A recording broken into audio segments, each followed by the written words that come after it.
Hi everyone. Today's session is the unit that we're doing is academic and research skills for law. And my name is Shazia Khan. We're doing learning outcome 2 today, which is to understand how to research statutory law. Before we go into learning outcome 2, I want to just give you an overview of what we did in the last learning outcome. So we looked at learning outcome 1, and we looked at understanding how to research case law. We looked at the element of researching all England law reports and locating case law. We looked at how to cite legal reasoning with cases. We looked at why research is so important. We looked at elements of definition of case law and importance of researching case law. We looked at the steps to research case law, like identifying the jurisdiction, defining the legal issue, using legal research tools, searching for relevant cases, analysing case summaries, checking precedential value, and also looking at the note treatment of the cases. We also looked at key concepts in case law, stare decisis, ratio decidendi, and obiter dicta. We also looked at challenges in researching case law as well. Sometimes there are challenges in researching case law. We looked at explaining what is meant by case law. We looked at researching all England law reports and locating case law as well. So defining the legal issues, using reliable sources, databases like Westlaw, LexisNexis, and Bailey. We looked at search methods, analysing case law.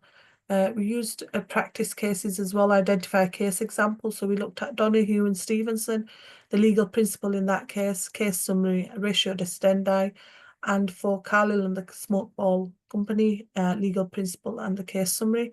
We looked at R and Dudley as well, and what the legal principle was in that case. We also looked at how to cite legal reasoning within case law. We looked at Bailey, OPSS, LexisNexis, Justice 1. We also looked at explaining how case law precedent is followed by other courts. So we looked at the doctrine of judicial precedent. We looked at the hierarchy of courts in the UK. So we looked at the Supreme Court, the Court of Appeal and who they're bound by, the High Court and who they are bound by as well, and the lower courts, Crown Court, Magistrates Court, and how they are bound by higher courts. We also looked at types of precedent, binding precedent, persuasive precedent, and original precedent. We looked at components of a case report, so the head note, the importance of the head note, structure of a case, so the facts of the case, the legal reasoning, ratio decidendi, obiter dicta, and the judgment. We looked at how precedent is followed, application, distinguishing, overruling, and following. We looked at elements of cases such as Carlyle and Carbolic Smokeball, the legal reasoning around that, the ratio decidendi, and obiter dicta. So that was learning outcome 1. Now we're looking at learning outcome 2, which is to understand how to research statutory law. So the learning outcome 2, indicative context. So we look at knowledge of available website, Westlaw, OPSI, LexisNexis, understand the structure of statute, sections, categories, and information, understand how to use the interpretation section of the statute to check for meaning of the words, understand what that words have their definitions located in other places, identifying where the statute in the initial purpose of the statute is located, understanding the issues, problems, and the statute was designed to address, and also identifying explanatory notes and using these along with other information to identify what statute was created and why it was created. So the key terminology is what are the statutory terminology. So an Act of Parliament is a law made by the UK Parliament, is introduced in the House of Commons and House of Lords, and there's a process they go through, a first reading, second reading before they receive royal assent, and the process is quite rigorous and has to go through the House of Commons and House of Lords. There's a video there that you can watch in your own time, and that looks at the guide to interpreting statutes in the UK. So understanding how to research statutory law. So to research statutory law, you will need to identify the relevant jurisdiction. It's really important you identify what the jurisdiction is. Use a legal database or government website to access the statutes. And make sure you search keywords. So you're looking at different statute and sources like legal commentaries and journals.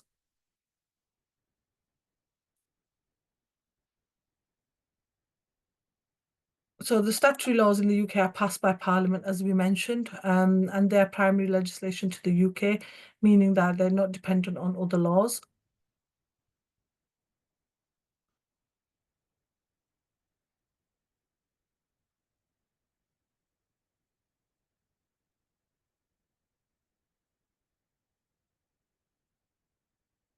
So definition of statutory law is enacted is things like Acts of Parliament, statutory instruments, maybe Equality Act, Health and Safety Act. Importance of researching statutory provisions, why it's so important researching statutory laws, sorry, it's important because it provides the foundation for understanding the legal framework within any sort of jurisdiction, but mainly the UK, allowing legal professions to accurately interpret and apply laws to specific situations, build strong arguments and make informed decisions based on established legislative framework, ultimately ensuring the compliance with current legal standards. So they need to make sure that they are, supported and there are legal arguments in place, to challenge something.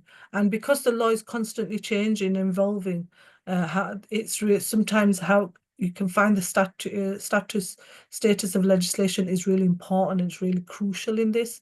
So making sure that you are identifying that. Steps to just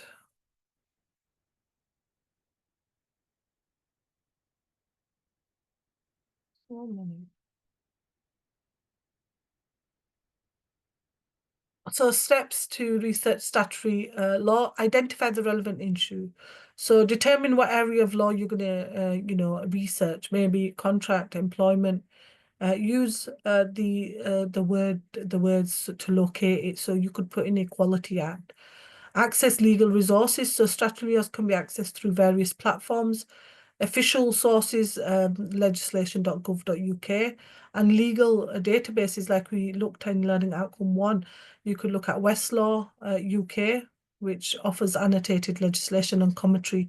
LexisNexis, which provides a version of statutes, case law, and explanatory notes. And Justin One offers access to historical and modern legislation.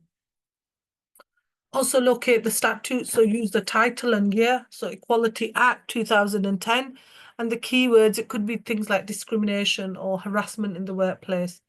Analyze the structure of a statute, so the title, the preamble, which explains the purpose of the act. Sections and subsections provide the main provisions. Schedules, check for any sort of amendments. Interpret the statute, so the literal rule, golden rule, mischief rule, and purposive rule. So make sure you consider them when you're interpreting the statute, and what the identification of them identifies is the element of, trying to research statutory law, so how you would go about it.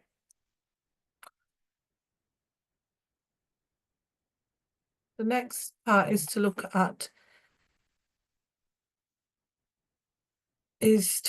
key tools and resources for researching statutory law. So you've got official websites. So when researching statutory law, key tools and resources include official government websites with legislative databases, legal research platforms like Westlaw or LexisNexis, annotated statute with case interpreters, legal dictionaries and encyclopedias, maybe relevant law journals and textbooks, and specialized government publications depending on the area of law you're researching. So it could be access to like government official sites, up-to-date sites through legislative bodies like gov.uk, UK Parliament website. Commercial websites, as we've looked at, could be things like LexisNexis, Westlaw, and Justice One, or library resources as well, where you could use library resources, academic books and reports that could be available in the library for you. You could use government reports, depending on the area of law, and also journals and textbooks to help support you. Halsbury Laws is a comprehensive summary of legal topics and often with relevant case citations and useful for initial research in a new area. So, you could look at that. So mainly there are key resources that I use for that. Example of research in a statute. So just an example they've given there on the slide is the Equality Act 2010. And you need to access the legislation through a website. So it could be, case law, navigate the database, so Westlaw or LexisNexis or any other database that is available. Locate the relevant provisions, so identify the key areas. Check for any updates, so if there's any changes being made, and analyze key sections. Challenges in researching statutory laws is sometimes the volume of it is quite big as well. So, the volume is an issue. Complex, navigating complex language as well. Any sort of ambiguous provisions, keeping up to date, and the language as well, understanding interplay between statutes and case law, and accessing reliable sources, all while considering potential for legislative intent. Legal statutes often use highly technical, nuanced language, which can be difficult to understand and interpret. And that's one of the main challenges and, amendments to made to it. Understand how to research statutory law is crucial for any legal professional, any businesses or individuals. And by using databases such as Westlaw and LexisNexis, help them locate things. And having familiarity with the structure of statutes and methods as well is really important.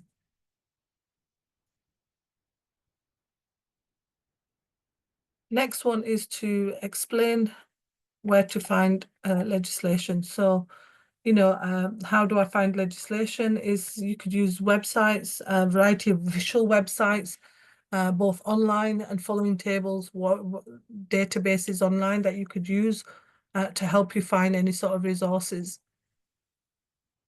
Table which looks at key websites and resources for accessing legislation. You've got legislation.gov.uk, which looks at the description, the features of the benefit and website link. Westlaw, what it is, the description, features and benefits and the link to it.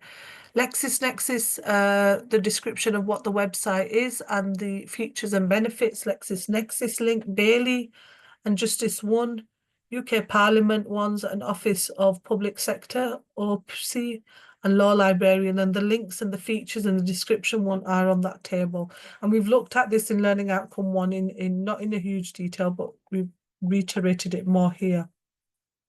Explanation of resources such as Westlaw and LexisNexis. So as Westlaw is an online legal resource, database that provides access to comprehensive collection of UK case law, legislation, legal journals, and other secondary legal materials, allowing users to search and retrieve any full text documents for legal purposes, or including historical and current decisions around the courts in the UK. And then you've got the other one is Bailey, which is used in regards to having a look at elements of access to legislation and judgments, and it's for students and researchers as well. Next one is LexisNexis, another form of in the UK, which search gives access to UK's collection of up-to-date legislation, case law and commentary. And then you've got Justice One, which looks at hundreds of thousands of case judgments and legislation from common law jurisdictions. So it helps support them in regards to that. Then you have the UK Parliament websites and gov.uk and law libraries to help them as well to get explanation of any resources that are available. Identify reasons why statute was created and its function. So what is the purpose? The statute is viewed as seeking to protect both the operation and the integrity of government, and covers all matters confided in the authority of an agency or department. And the statute may be considered to be a remembrance of history and culture of face value. However, there is much more than that. This will guide people in thinking of those facts and how to act in present and what the possible future holds them. So, the whole point of a statute is it sets out the law, and it's there to look at certain legislation with the intentions that a reasonable legislator would have had when they enacted the law. Reasons why statutes are created. The whole point that it is created is crucial for maintaining order and clear guidelines on legal obligations. And it's there to fundamental aspect of the legal system. So it's there in regards to, playing an essential role in shaping public policy, addressing societal issues, so looking at societal issues and ensuring that the law reflects current values and responsibilities, continually adapting to changing contexts in what society operates. So regulating behavior, protecting the rights of individuals as well, promoting public welfare, and implementing international obligations to align with any sort of other treaties. Functions of a statute.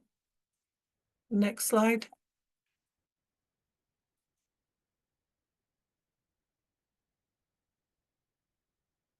Key functions of statute are that statutes can introduce new provisions to address emerging issues or situations not covered by existing common law.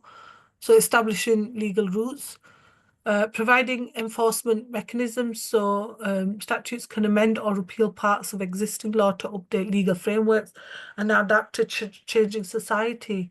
And also statutes provide a basis for legal interpretation and application in court cases. So clarity. Statutes also aim to offer predictability, predictable and consistent legal rules, minimizing ambiguity and promoting fairness in the legal system. Statutes can sometimes empower government agencies to create regulations or rules with their specific areas of expertise. And statutes can be used to codify and enforce societal norms and principles addressing important issues like human rights, maybe public safety and economic regulation.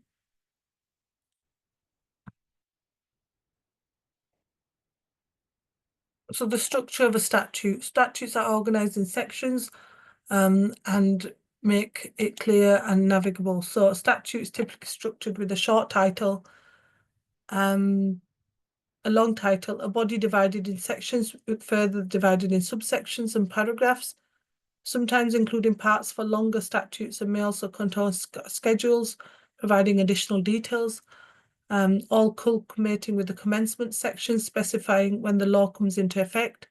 Essentially, it starts with identifying information that lays out the legal provisions and in a structured format, and concludes with implementation details. So, there are elements of the main statute, how it is divided into subsections, and so the element of that is shown in the table there. So you've got a title and a preamble, which is what the purpose is, states the name of the act and its purpose. And so Equality Act 2010 is an example, and an act to consolidate, amend and enhance equality law.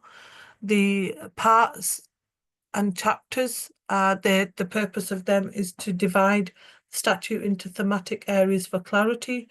And then you've got the part 1 of the Equality Act 2010 covers protected characteristics, and is divided into sections so that they are grouped so they're understandable. Sections and subsections, so they contain the main provisions of the law, including rights and duties and penalties. And the example is Section 4 defines protected characteristics such as age, disability and gender reassignment. Then you've got the schedules, provide additional details, lists or procedural rules. Schedule 1 of the Equality Act provides definition of disability. Schedules are found at the end of the Act, and can contain details of amendments and previous legislation to further details. And they are divided into paragraphs as well. Then you've got interpretation section, which explains the meaning of specific terms and phrases in the Act. And then the section 205 of the Equality Act, employment for the purposes of the Act. And then commencement the section is usually found towards the end of the statute and details any commencement factors, such as the Equality Act commencement on different dates for different provisions.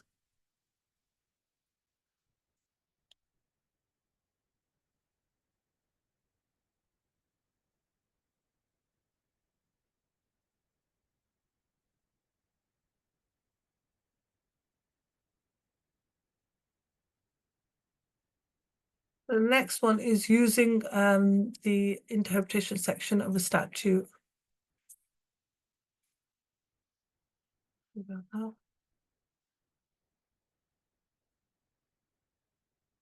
So the interpretation section within a statute act as a built-in glossary defining key terms used throughout the legislation, providing clarity and ensuring consistent application of the law by specifying how certain words or phrases should be understood when interpreting the statute.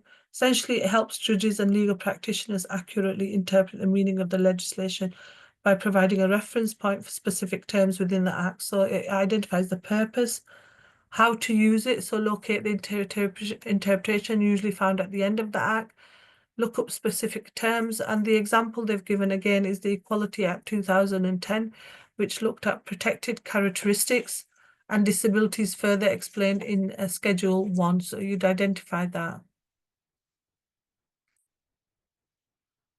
So the table for easy understanding. So we've looked at the aspect which is reasoning for statute, the description and the example.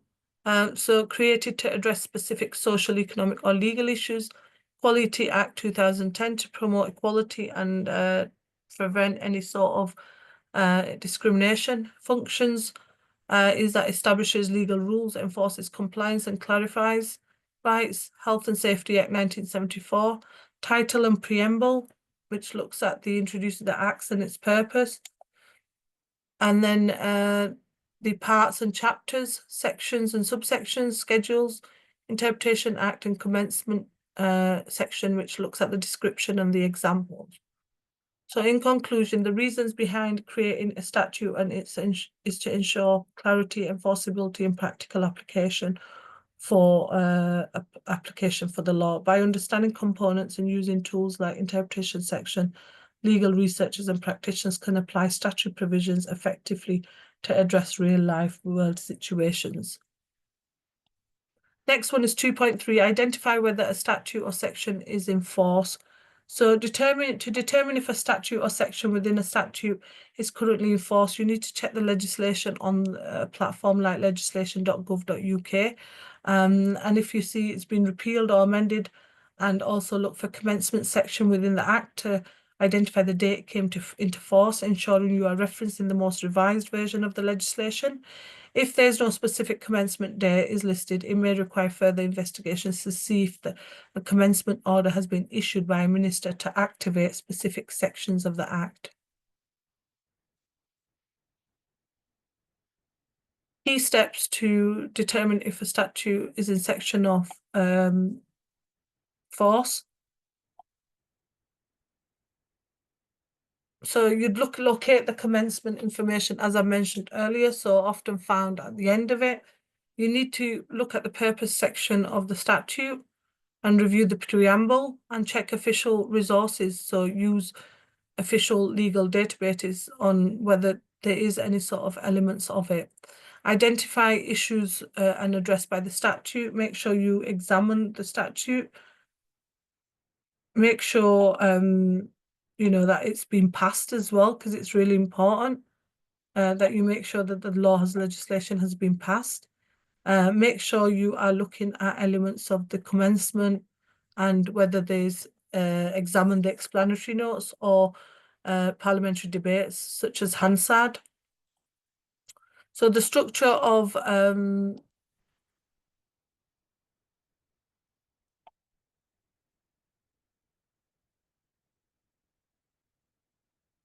Structure of the statute is to look at the component, which is the purpose or section, preamble, the description and the example, so introduces the objectives of the statute and issue it aims to address. Equality Act 2010, and the example is an act to make provision to consolidate, amend and enhance equality. Law commencement section indicates when the act or specific sections came into force. And then the Equality Act section 216 provides commencement details, schedules, lists supplementary details or procedural rules, including commencement orders or transitional provisions, and the example section 6 of the Equality Act.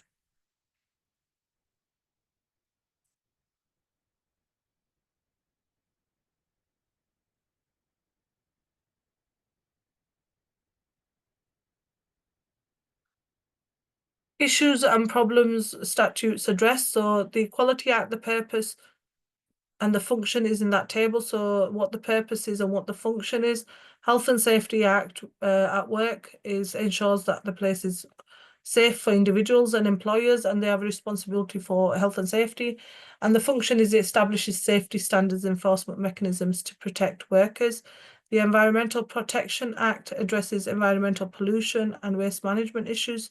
The function of that act is to regulate for waste disposal, pollution control, and environmental conservations. Table for understanding, easy understanding. So we looked at the aspect, which is the purpose section, the description, and the example. We looked at the commencement section, which indicates when the statute or specific provisions became legally enforceable. The schedules, issues addressed by statute, and checking the enforced status with reference to examples. We then went on to look at how to verify a section of an act.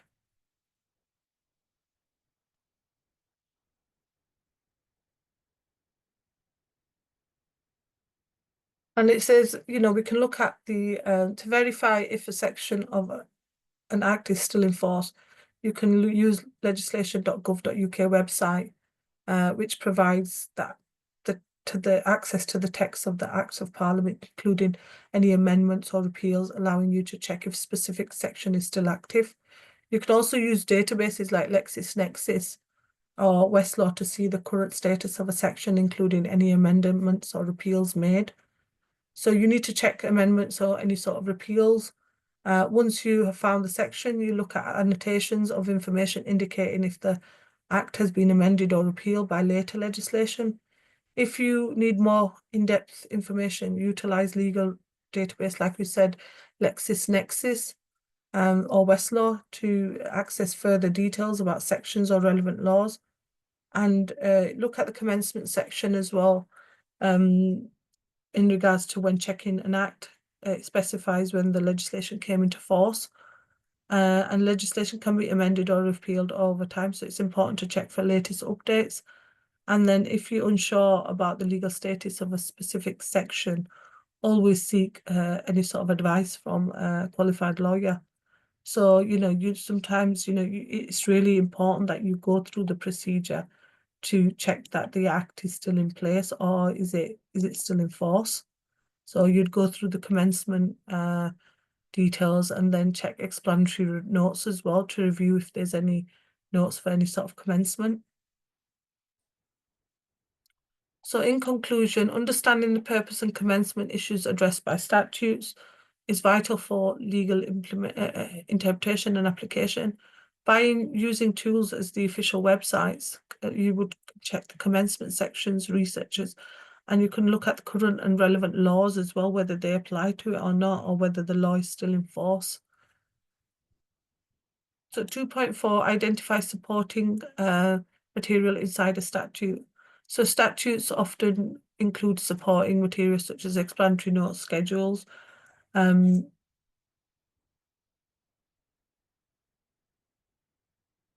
So understanding legislation is really important, and making sure that, like we said, you need to go onto the website to check if the law is still in force or not. Key supporting materials in a statute.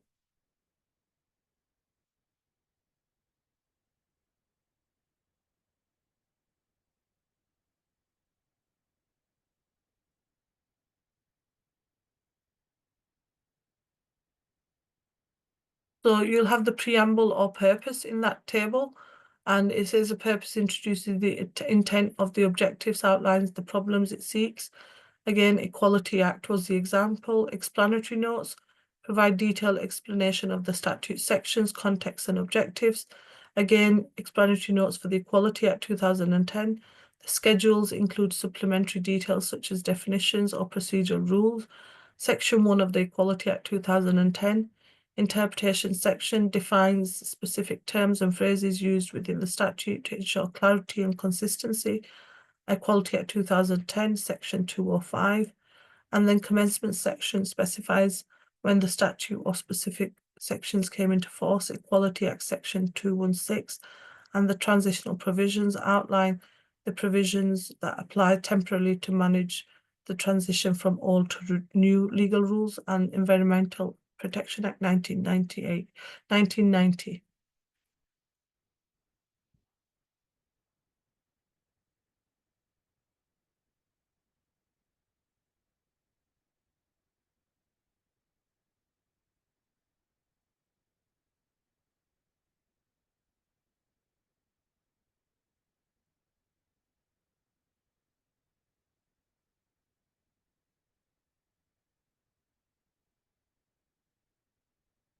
So statutes are created to address societal, economic, or social issues. Most legislation in the UK today expressly states when it will commence, or commencements might take place on the day of the royal assent, a specified point in the future, on a future date to be appointed by a minister. So it's common for different sections of the Act to be brought into force at different times. So statutes created they'll take into account specific societal, economic, or legal challenges. So if there are challenges in place, they will take them into account before passing a law, because the whole point of passing a law is if there's challenges that need to be addressed. So the Equality Act, the issues addressed in the Equality Act was that it combats discrimination and promotes equality in the workplace and public life. So that's the whole point of that act coming into place. The supporting material was explanatory notes that clarify how the Act consolidates and enhances previous anti-discrimination laws.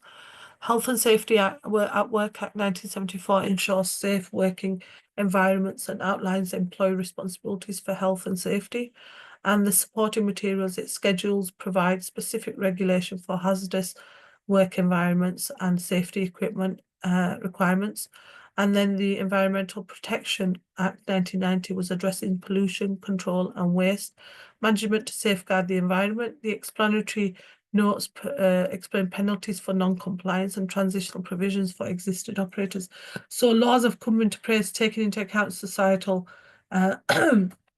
societal issues, and it could take into account, the element of legal challenges as well, and why there's an element of why the law needs to be come into place. The whole point of it is that, there are changes to society, and, the law needs to be brought into place so that it protects individuals. How to use explanatory notes and other supporting materials.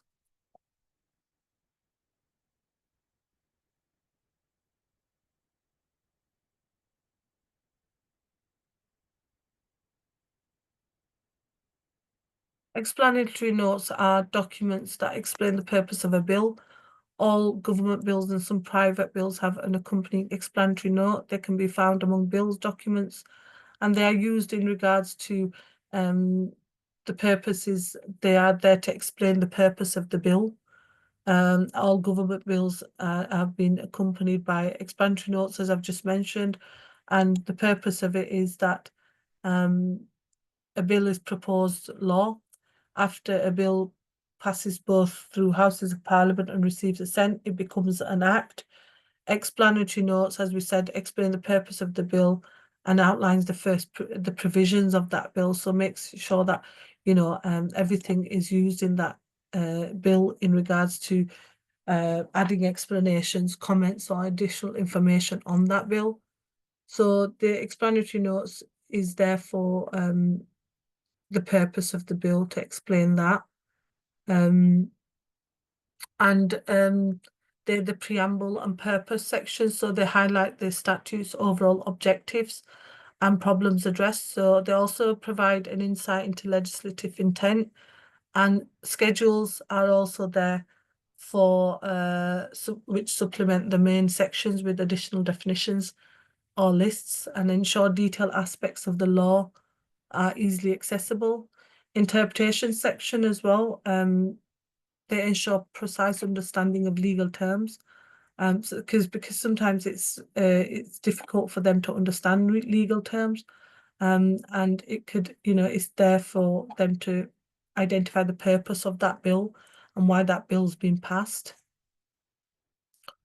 So there's a table for easy understanding here, which looked at supporting materials such as preamble or purpose section, and then looked at the explanatory notes as well, and schedules, interpretation section, commencement section, and transitional provisions with reference to the purpose and the example. And the main example there in regards to that is the Equality Act 2010 and the Environmental Protection Act 1990. So you can have a look at that in your own time, because that table is for easy understanding, as we've just gone through all the elements of explanatory notes, preambles, and things like that. So have a look at that in your own time. In conclusion, supporting materials inside a statute, such as explanatory notes and schedules, provide critical context and clarification. They help legal professionals and researchers understand the purpose of the statute, address the issues around it, and how its provisions can be interpreted. These materials ensure effective application of compliance with the law. So it's really important that these are identified in regards to, used in the law in regards to it. So we've finished the session now on Learning Outcome 2, but I'm just going to give you an overview of what we've just gone through. So we've looked at Learning Outcome 2, and we've looked at how to research statutory laws. We've looked at the knowledge of available websites such as Westlaw, OPSI, and LexisNexis. We've understood the structure of a statute, so we've looked at sections, schedules, categorization of information in the statute. We've also looked at understanding how to use the interpretation section of the statute to check for meaning of the word. We've looked at the definition of statutory law and the importance of researching statutory law. Steps to research statutory law, so identify the relevant issue, access legal resources, legal databases. We've also looked at locating the statute, analysing the structure of a statute, interpreting the statute, and checking for any amendments. We've looked at official key tools and resources for researching statutory law, official websites, commercial legal databases like Westlaw, LexisNexis, Justice One. We've looked at example of researching a statute, challenges in researching. We've also looked at where to find legislation, explanation of the resources, Bailey, LexisNexis, Westlaw, Law Library, UK Parliament website.